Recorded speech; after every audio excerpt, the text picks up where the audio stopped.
예수를 죽은 자 가운데서 살리신 이의 영이 너희 안에 거하시면 그리스도 예수를 죽은 자 가운데서 살리신 이가 너희 안에 거하시는 그의 영으로 말미암아 너희 죽을 몸도 살리시리라. 아멘.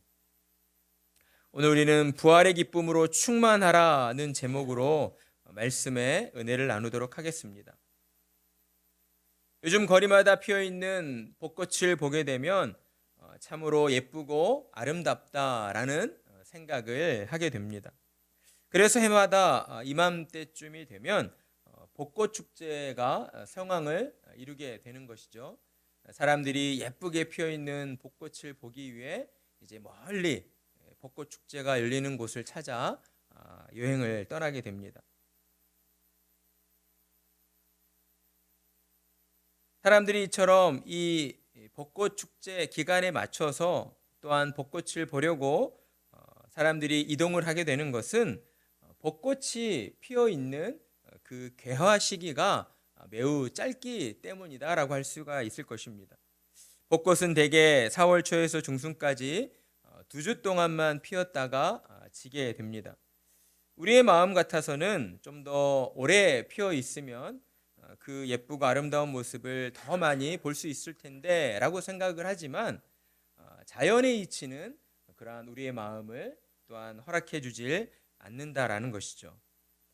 그래서 벚꽃이 피고 지는 그 과정을 인간의 삶으로 비유해서 이야기를 하기도 합니다.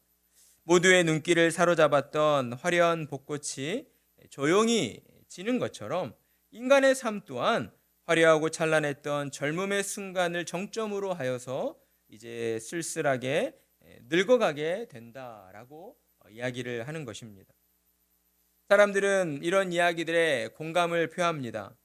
인생을 살아보니 인생이 일장춘몽이라는 말처럼 부질없다는 것을 경험하게 되기 때문인 것이죠. 그러다 보니 오늘날의 사람들은 오늘 하루만 있는 것처럼 살자라고 그런 이야기들을 하기도 합니다. 내가 원하는 내가 원하는 대로 내가 좋아하는 것을 하면서 사는 것이 진정 나 자신을 사랑하는 것이고 또한 내게 참된 행복을 가져다 주는 것이다라고 이야기를 하는 것이죠. 그러나 이러한 이야기는 3분의 1은 맞고 3분의 2는 틀렸다라고 할 수가 있습니다. 왜냐하면 인생의 모든 문제의 근원이 인생이 진정 어디를 향해 나아가고 있는가, 인생의 목적지가 어디인가를 모르는 데서 비롯된 것이기 때문이다라고 하는 겁니다. 인생의 참된 시작과 끝을 모르기 때문에 내뱉게 되는 그 답답한 마음의 한숨과도 같은 것이다라고 하는 것이죠. 그러다 보니 사람들은 인생의 목적지를 모른 채 그저 막연하게 인생의 목적지는 죽음이다라고 하는 그런 생각을 갖곤 합니다. 인생이란 게 죽음으로써 모든 게 끝이 난다라고 그런 생각을 하는 것이죠. 그래서 일장춘몽이라는 말도 나오게 된 것 아니겠습니까? 인생의 모든 부귀영화가 죽음으로 말미암아 허무하게 끝나버리는 것을 사람들이 살아오면서 경험을 하게 되었기 때문이다라고 하는 것입니다. 그러나 하나님께서는 우리에게 인생은 죽음으로써 모든 것이 끝이 난다라고 말씀하지 않으셨습니다. 하나님께서는 성경을 통해 우리에게 부활을 약속해 주셨고 부활의 증거로서 예수님을 부활의 첫 열매가 되게 하셨다라고 하는 것입니다. 요한복음 11장 25절과 26절의 말씀을 보게 되면 예수님께서는 이렇게 말씀하셨습니다.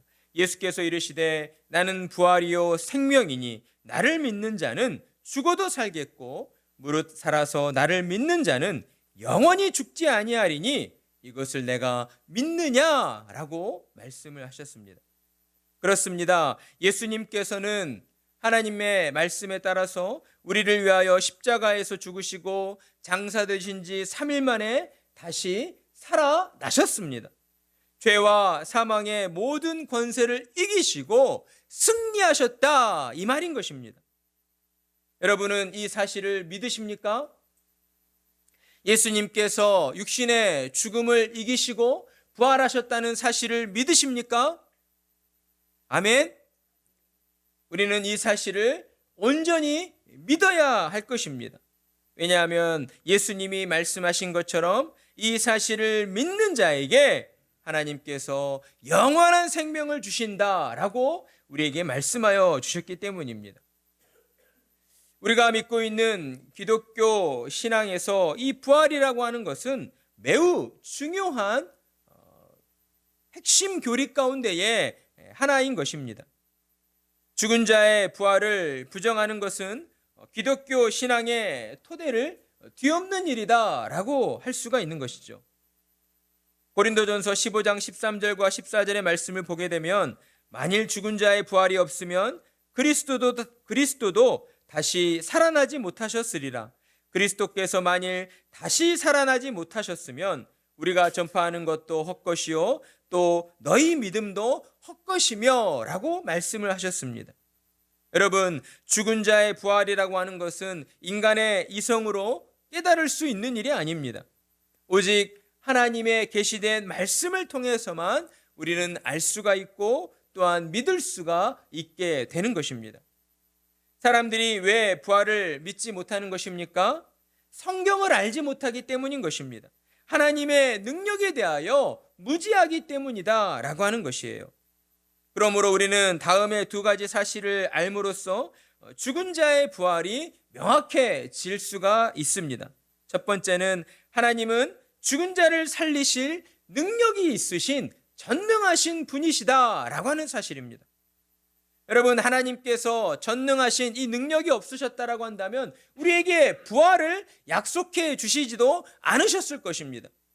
그러나 하나님에게는 죽은 자도 살리실 수 있는 그러한 전능한 능력이 있으시다라고 하는 것이죠. 하나님께서는 전능한 팔로 죽은 자를 능히 살리실 수 있는 분이십니다. 사람은 육신의 죽음으로써 육신은 썩어지게 되지만 사람 안에 있는 그 영혼은 죽지 않고 하나님이 정하신 곳으로 가게 됩니다. 죽은 자의 몸은 썩어서 흙으로 돌아가게 되지만 그렇다고 없어지는 것은 아니라는 거예요. 설령 그렇게 된다 해도 하나님께서는 그 몸을 다시 존재하게 하실 수 있으신 능력의 하나님이시다라고 하는 것이죠. 하나님은 우리의 육신의 몸이 땅에 묻혀져 썩어 없어지게 된다 할지라도 썩어 없어진 그 몸의 입자들을 다시 불러 모으셔서 소생케 하실 수 있는 그러한 능력을 가지신 하나님이시다라고 하는 것입니다. 따라서 우리는 하나님의 무한한 능력을 믿고 의지함으로써 우리에게 약속하여 주신 부활의 소망을 가지고 우리는 살아가야 합니다. 그리고 무엇보다도 하나님께서 말씀을 통하여서 당신께서 그렇게 행하실 것이다라고 우리에게 말씀을 하셨기 때문인 것이죠. 요한복음 5장 29절의 말씀을 보게 되면 선한 일을 행한 자는 생명의 부활로 악한 일을 행한 자는 심판의 부활로 나오리라 라고 말씀을 하셨습니다.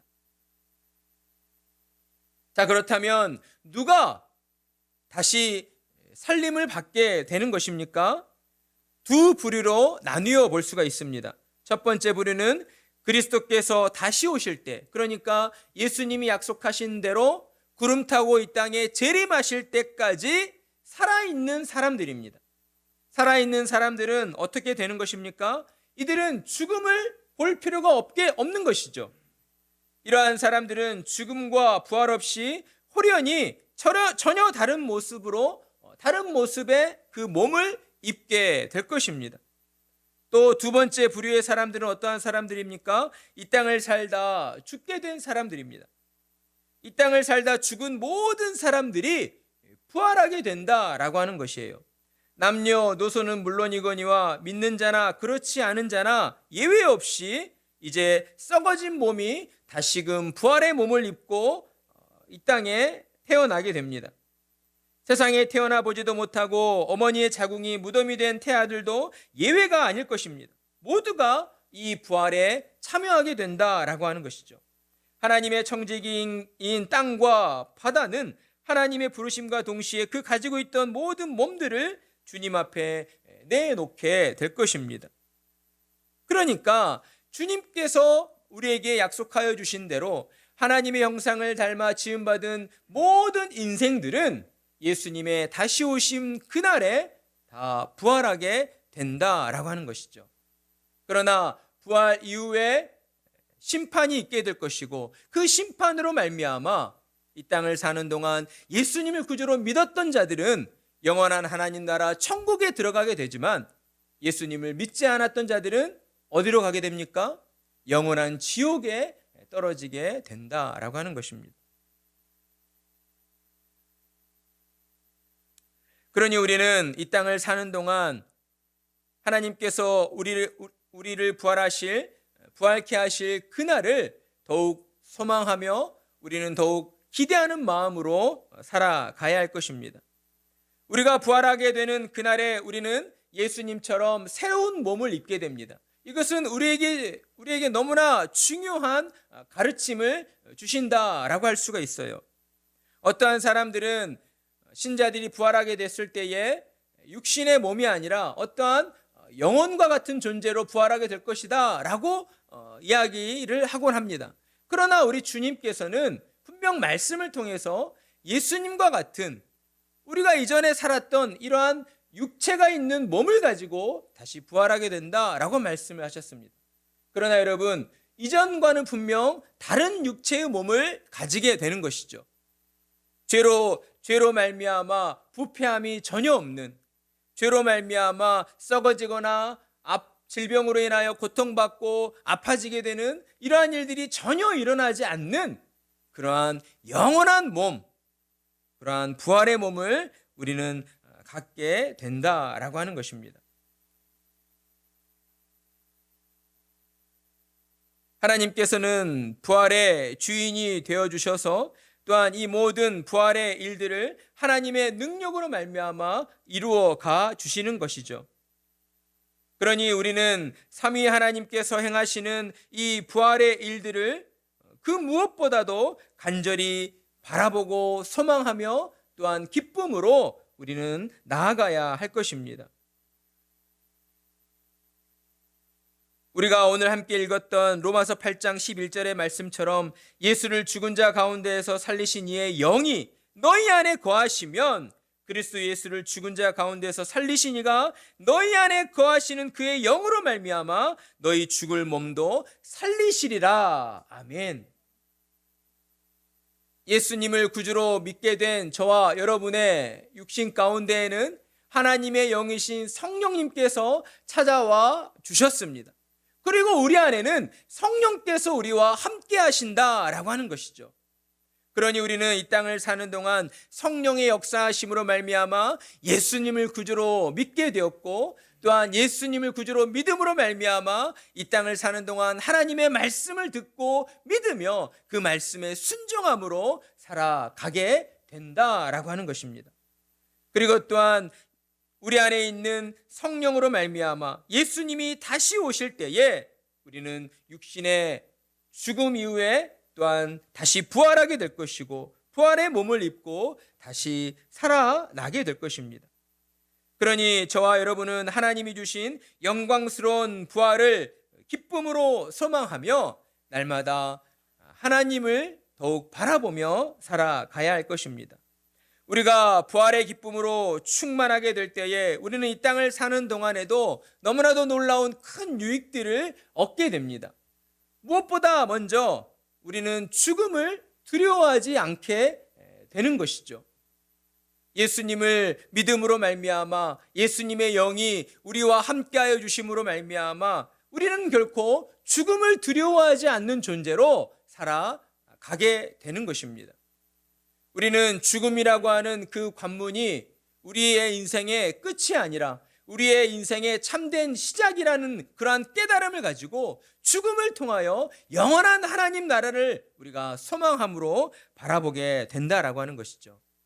그러니 죄와 또한 죄로 말미암아 부패한 이 세상 가운데에서, 수고와 슬픔이 가득한 이 세상 가운데에서 이러한 부활 소망을 가지고 살아가는 저와 여러분은 그 무엇에도 굴하지 않는 그러한 담대한 그러한 믿음을 가지고 우리는 살아가게 되는 것입니다. 또한 부활 소망으로 충만한 우리의 삶을 바라볼 때에 우리를 대적하는 자들, 교회를 핍박하는 자들이 우리의 그 모습을 보고 두려워 떨게 된다라고 하는 것이죠. 우리가 우리 안에 있는 부활 소망으로 더욱 충만하여질 때에 사탄은 감히 우리를 넘어뜨리거나 우리를 유혹에 빠지도록 흔들어 댈 수가 없을 것입니다. 그러니 우리는 더욱 부활의 소망을 가지고 날마다 하나님의 말씀에 순종함으로 더욱 하나님의 영광을 위하여 살아가는 자들이 되어야 합니다. 예수님께서 우리에게 이 부활의 큰 기쁨과 또한 부활의 축복을 주시기 위하여 우리를 대신하여 십자가에 못 박혀 죽으시고 다시 부활하여 주신 것처럼 우리에게도 그 부활이 이루어진다라는 그러한 믿음의 확신을 가지고 우리는 더욱 우리에게 주어진 삶을 기쁨으로 또한 감사함으로 우리는 살아가야 할 것입니다. 주님이 주신 부활의 소망과 기쁨으로 충만하여서 앞으로도 날마다 주님의 은혜 안에 거하시며 더욱 하나님의 영광을 위하여 살아가시는 복된 성도님들이 되시기를 간절한 마음으로 축복합니다.